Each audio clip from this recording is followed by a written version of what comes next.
Hello, in today's talk in the channel Nam Zależy, I have a pleasure to speak to Axel Kaiser. Hello. Thank you for the invitation. Very happy to be here with you. For us, you are a very exotic guest. You came from? From Chile. From Chile, yes. Yeah, but your origin is, you are German origin as far as your family name shows, Yes, Kaiser. yes. My family emigrated like 100 years ago to Chile, but we are still very German. I have the German passport. I studied in Germany, so... Okay, so you are mixed. Yeah. Okay, so let me introduce Axel. He's a Chilean-German lawyer, master in investments, commerce and arbitration, and doctor of philosophy from the University of Heidelberg in Germany. Really, philosophy too? Yes, that's... But you are well known as economist, I think. Yeah, I've been more popular because I write and speak about economics. Okay.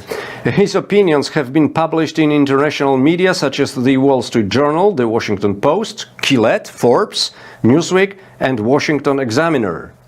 And he's an international lecturer and author of several best-selling books, among others. So this is a Polish version of your Street Economist. Exactly. Can you say the title in Spanish?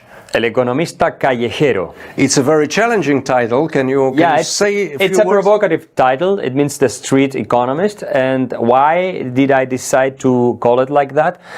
Because I wrote the book for the general public, also for the elites who don't know a lot about economics.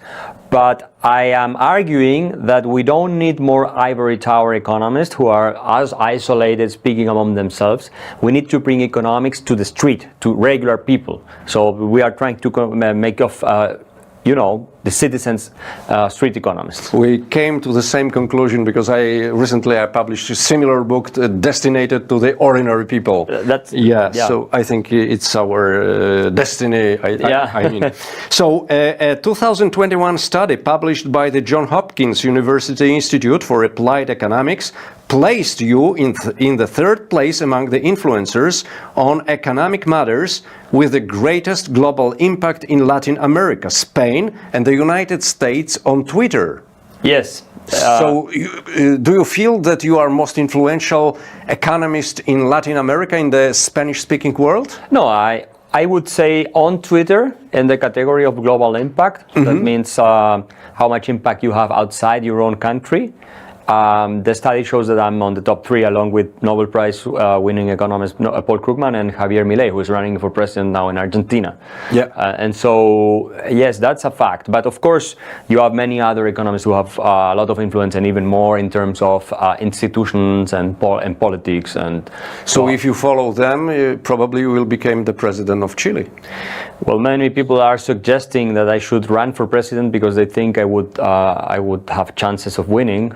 But it's not in my plan, on my agenda to do that right now. Maybe I will wait a little bit. Yeah, maybe you will be a little bit more mature for this. No, and also, I want to have the time to write this sort of books. This book has been the most sold economics book in the history of Chile, and so we have changed the minds of hundreds of thousands of people, and that's what I like to do. If you can change the people, how they think, and you bring them away from bad ideas, then you are making a structural change that will be very positive for your country in the long run. And politics is always a short, term issue. Yeah. And if you are not a senator or a president, then people forget about you. But if you change people's minds, you change a culture, you change the mentality of a people, then you change a country. So the name of this channel, it's Nam Zależy in Polish, literally translated, we do care. So we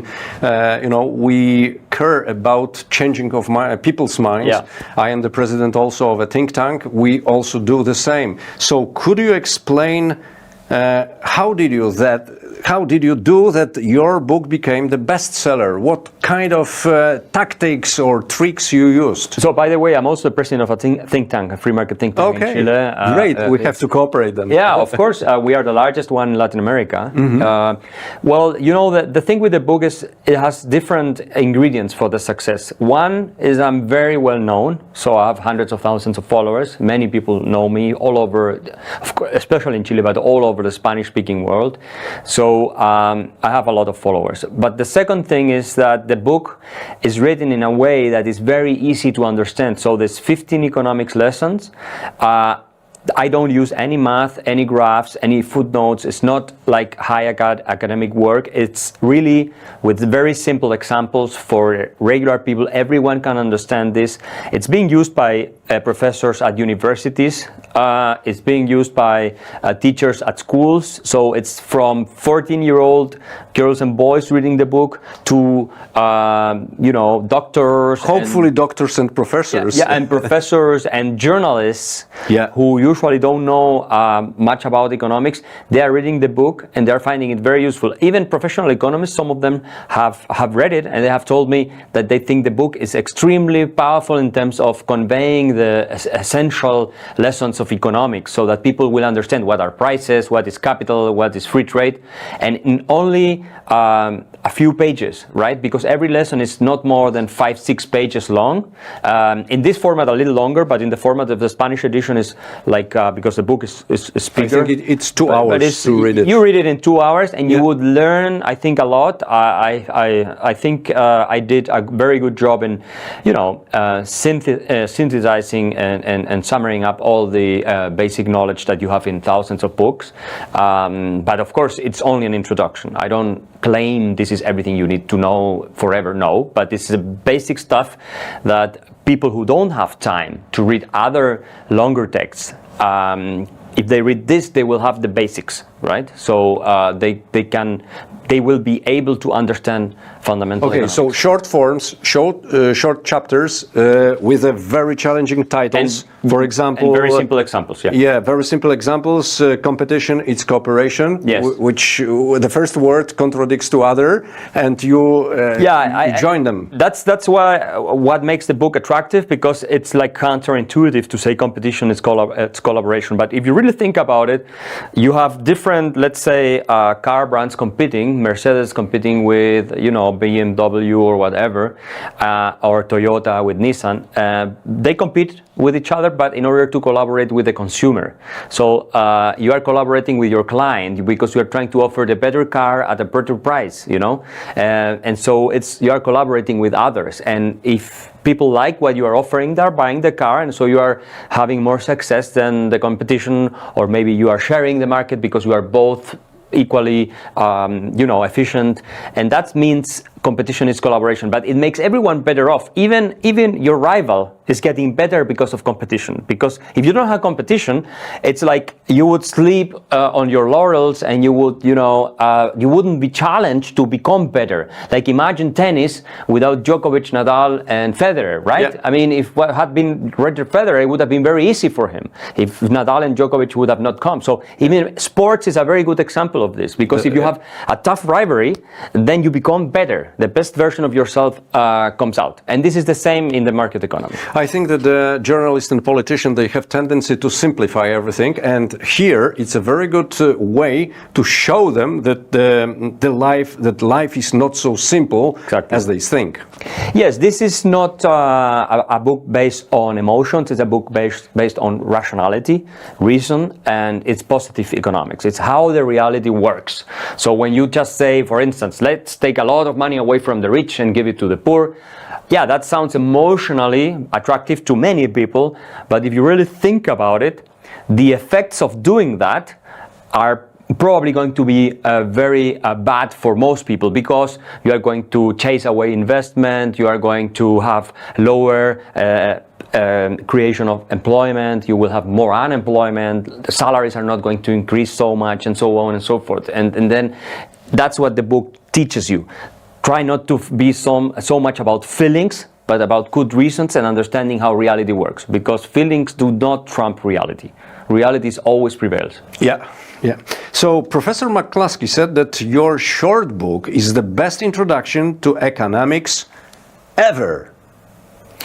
Yeah, I mean, she, and I hope she wins the Nobel Prize in economics one day, because she deserves the Nobel Prize, was very impressed by the book. She really loved it. And there are other very famous economists in the United States that have loved the book as an introduction to economics. Of course, this is not something that people at PhD in economics will be studying, but for the general public, in order to bring from the ivory tower to the population the knowledge of basic principles in economics, so that you have people making correct decisions about whom they are going to vote for and what to believe and what not to believe. This is, according to many of these great economic thinkers, the best introduction that has ever been written, and I'm extremely happy that some people like McCloskey, it's an honor to me that she would say something like that, because she's like one of the greatest thinkers in our time, in my opinion. Yeah, great. So the book is composed of 15 lessons. Can you classify them? I mean, can you rank them and say that this one is It is hard to say this is more important than the other one, but I think that there are fundamental issues that everyone should learn. For instance, what are prices, how are prices formed, and the role that free prices perform in a market economy, and why socialism fails, because you don't have the information mechanism that are prices in order to tell you what you have to produce. So which one is about socialism? And well, it's mixed. In the lesson about prices, I speak about why socialism fails. Okay. Because prices are basically signals, information providers. Yeah. So it's like the neurons in the synapses. Prices tell you what you have to do, where you have to invest. If the price of milk goes up, then the producers get the information necessary to produce more milk, and then the prices will go down. And the consumers get the information to rationalize their consumption of milk, so there is more for others because they cannot spend so much money buying milk, and so on and so forth. So it coordinates all production across society and across time, and that's what prices do. Without that, it's like if you had a soccer game without a ball. The ball is the information that the players need in order to know where to go, right? Yeah. That's the role of prices. The prices tell you where to go, how to play, what time, and so on and so forth. Who is offside, who is not. The ball is like the price in the game. And that's why you don't fix the prices. You cannot have the government telling you this is the price. This would be like having the referee in the soccer game telling the players where the ball has to go. You cannot have a game if you have that centralized plant. Soccer doesn't work. It's the same with the market economy. So my dream is, we published, a couple of years ago, we published a book of a Russian. He was a top manager in the Soviet Union, and he ran away from this country at the age of, when he was 60 years old. It was 1970s. And he ran away and he wrote a book, A Trapdoor, A Man and Socialism. And then he explained why socialism failed completely. Very easy language. We translated it into English, and I translated it into Spanish. And my dream is that it will become the bestseller in Cuba. Yeah, I mean, I think there is an option that will happen at some point. Now we have dictatorship in Cuba, of course, that is censoring all of this material. So Cubans don't have access to read what they want. But if there is some transition towards a more open and democratic society in the future, we will see if that happens. I am very confident that books like that and this one, I have many followers from Cuba, by the way, many thousands of followers from Cuba. They will be able to read these books on the island, and that would be really useful for them not to forget. Yeah, I think we can cooperate because so you have very strong message. We have some other strong messages. And you have the experience also. You had a communist past here, it's and then you made reforms, and then Poland prospered, and that's really important. But socialism is so strong. Now we are going back, we changed the direction. The same that happened in Chile. After we had the free market reforms, then we have had central left-wing governments that maintained it, but now the left-wing governments are destroying everything. And I think it has to do with the fact that socialism is a sort of religion, right? It's a pseudo-religion. It's an ideology, but it's really a sort of religion, and it's against evidence. It's not based in any evidence, not even good reasons. It's only based in faith and dogmatism. And it's even worse than religion, because religion at least gives you some solace for your life and meaning and things like that. And these ideologies are a pure distraction. So, can you tell why the people who care about freedom should know at least a little bit about economics? Why economics is so important for the people who like freedom? Because economics forces you to deal with reality and what is possible and what is not possible. And a good argument in favor of freedom is that freedom works, in the sense that if you have freedom and free individuals, you will have a better quality of life for everyone. Now, if you don't understand economics, you don't know how to defend this position, because you don't know how the reality works, how the spontaneous order of the market creates prosperity for everyone. And also you will not be able to refute people who are on the side of socialism, collectivism, or statism, and they will tell you, oh, the government has to solve this and has to solve that, intervene here and there. And how are you going to refute them if they are making an economic case for intervention? Because that's what they usually do. It's not only the moral case, which is very important, but it's also the economic case. So you need to understand economics, and also you have to relate economics to the moral case in favor of freedom. Because if you really defend a policy that is being implemented by government, like taxing the rich a lot, that's the moral thing, because the rich have to pay more. But if you are really capable of showing that if you do that, more people will be in misery, then you will not only win the economic argument, but you also win the moral case, right? Because you are showing that you don't care about the poor by saying you want to tax the rich.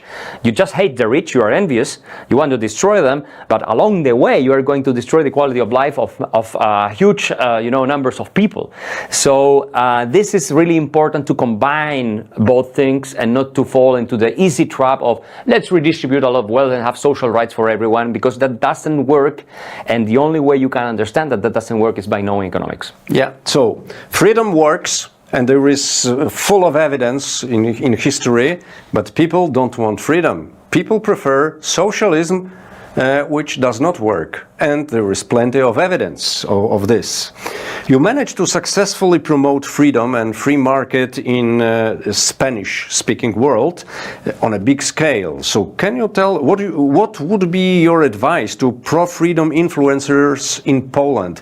What kind of techniques you use? First of all, you have to be an advocate of freedom. You have to be everywhere. You have to be on television, you have to be on social media, you have to be on the newspapers, you have to be at universities, schools, you have to write books, you have to write papers. That's what I do. Sorry for this question. Is it easy to get to the Chilean television? Well, yes. I mean, not only in Chile. I've been invited all over Latin America and Spain and everywhere, because they need sometimes someone who thinks differently, because they also have this pressure not to have only people who agree on everything on the left, but sometimes they invite people like us to have like diversity of opinion, right? Yep. So I would say, and now with YouTube and all of that, you can have huge numbers of people following you that are not necessarily already convinced of what you are saying, but you can convince them. I experienced this myself. I created a movement, I think, of young people who follow free market ideas out of scratch, out of nothing. And if you are effective in conveying the message, I always use Milton Friedman as a good example, because he was very effective, and you debate also people who don't think like you, and you win the debates because you are well prepared and you articulate, then you will have a lot of success. Like this is happening with Javier Milei, the Argentinian candidate, who he might win, but even if he doesn't win, he managed to create a movement, a pro-market movement in a country like Argentina, which is extremely collectivist and socialist and Peronist, and millions of people are following him because he was so effective on media, debating, explaining, so that people can understand what he's saying with charisma and with courage. If you don't have any courage and you are going to, be afraid of debating with socialists and people who are not thinking like you, then you will not have a lot of impact. But so I would say, go everywhere and take every space you can and fight the cultural hegemony that the left has created, because one of the reasons we lose, or the main reason we lose, it's not because their arguments are better, and not even because their rhetoric is more attractive. It's because our ideas are absent from the market of ideas. And if you don't have a product in the market, you cannot sell it. And if the product is in the market and you don't have good marketing for the product, you are also not selling it. So you have to get the product in the market and have good marketing for the product. And that's your ideas. And then you will sell it. I can tell you this, I've seen it. Latin America is the most socialist region in the world. Yeah. And so we have many communist presidents. Even Chile has a communist president right now. But even so, we have managed to score important victories against them. Okay, so let's go to Chile. Media tells us that people in Chile are more and more dissatisfied with the current politicians, and they, let's say, go back to the Pinochet. They try to explain that he did right. Is it true? Well, there is a growing sentiment among the population that politicians are failing, and basically because the economy is not working anymore due to the statist and socialist reforms that were implemented over the last governments. And so we have grown only 0.6% per capita over the last 10 years, which is nothing. And also because we have record criminality rates. So we have a lot of chaos, and we have organized crime that we never had. We have sicarios, we never had that before. So people are very frustrated with their quality of life because it has plummeted. So there is chaos everywhere in Chile. I mean, or at least a very dangerous situation that many people are being confronted with. And so the image of Pinochet, and this is happening while we have a left-wing government. So the image of Pinochet among segments of the population is rising because he represents order, right, and prosperity. And that's what people need. Of course, there is still a lot of criticism, and I think it's okay because of crimes committed under the regime. But in the end, what people want is to have a good quality of life and not to be killed, kidnapped, to suffer extortions, raped, and murdered, like we are having to witness today every day in Chile. And so that's exactly what is going on, and I fear for the democracy in Chile, because if politicians don't solve the problem, you know, in a democratic system, and they create the problems and they make them worse, which is what is going on in many countries, then people will look for an alternative, and you cannot blame them. I mean, what do you expect? Yeah, and I heard that there were some problems, corruptional problems with your recent government. The current government, for people who don't know, it's a communist government. Boric is the president. He was supported by the international left. Hollywood actors, singers like Roger Waters, you know, Sting and Peter Gabriel, they all supported him. And he came to power promising that he was going to bury capitalism, to bury neoliberalism. That's how they call it. But he came to power. Not only his administration has been a disaster in terms of ineptitude, I mean, they don't do anything right, but also is the most corrupt government that we've had since the return of democracy. So they have been caught stealing. Are they still supported by these actors? They are silent now. No, yeah. They are silent now, yeah. But they are very discredited because they are also, our president is really not very presentable. He sometimes gets drunk when he goes to the La Moneda, which is the presidential house, or it looks like he was having a party the day before that, not drunk, but like he was, you know, with the shirt like out, and it's like he didn't take a shower. So, and on top of that, you have the problem with corruption, and this is a huge scandal. They were using fake foundations to steal lots of money. And this is the people who were saying, oh, we are socialists and we want equality for everyone, and we don't believe in the profit motive because people cannot make money out of healthcare or education, and they were stealing all the money. Figure out that the same happened in Poland. I'm not surprised. Last year. I'm not surprised. It's the usual method of those in power. Yeah. They promise they are there for the people, and in the end they are there and they're worse than everyone that came before them. Yeah. They are there for stealing money, and they use the people and they convince them with this narrative that they are against the powerful and against the rich, and when they have the chance, they are the worst and most corrupt of all of them. And this is what we have been experiencing, not only in Chile, but go to Argentina, go to Venezuela with Maduro, the socialist champion, or go to Cuba, you know that Fidel Castro had $900 million fortune according to Forbes? 900 million, almost 1 billion. The champion of socialism and equality. So it is insane. Insane. It's a fraud. And people still believe, and there are people who are talking about socialism even in Poland. Unbelievable. Yeah. Okay, so last question. Recently there were the presidential election in Argentina, and the true libertarian Javier Milei, Milei took the second place. Now he faces his left-wing opponent in the runoff. It would be the first libertarian president in modern history, if he, of course, will be elected. Do you know him personally? Yes, he's a good friend of mine. Actually, Milei presented this book last year in Buenos Aires in Argentina. The book has been a best-selling book also in Argentina. I invited him to Santiago a couple of months ago, and we were together. You can find on YouTube conversations I have with him. And what he has achieved is amazing because, as I said, Argentina is a country that has been ruined by statism and this sort of fascist ideology, which is Peronism, from Juan Domingo Perón, the general that came to power decades ago. And he has changed the mentality of millions of people, and especially young people. So he might win the second round. I think he will win. It's close now, so it's hard to tell. But even if he doesn't win, he managed to create a structural change in the mentality of new generations in Argentina, which is very good for the future of that country if they want to have a chance of being great again. Remember that Argentina had the highest per capita income in the world in 1895, 1896. That was the richest country in the world.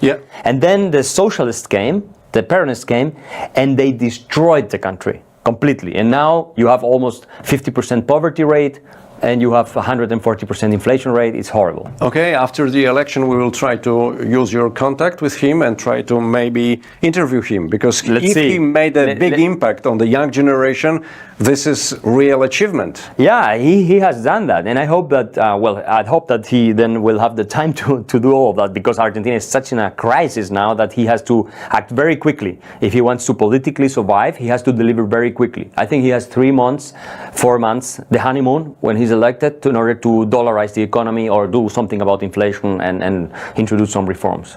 Thank you for this very interesting talk.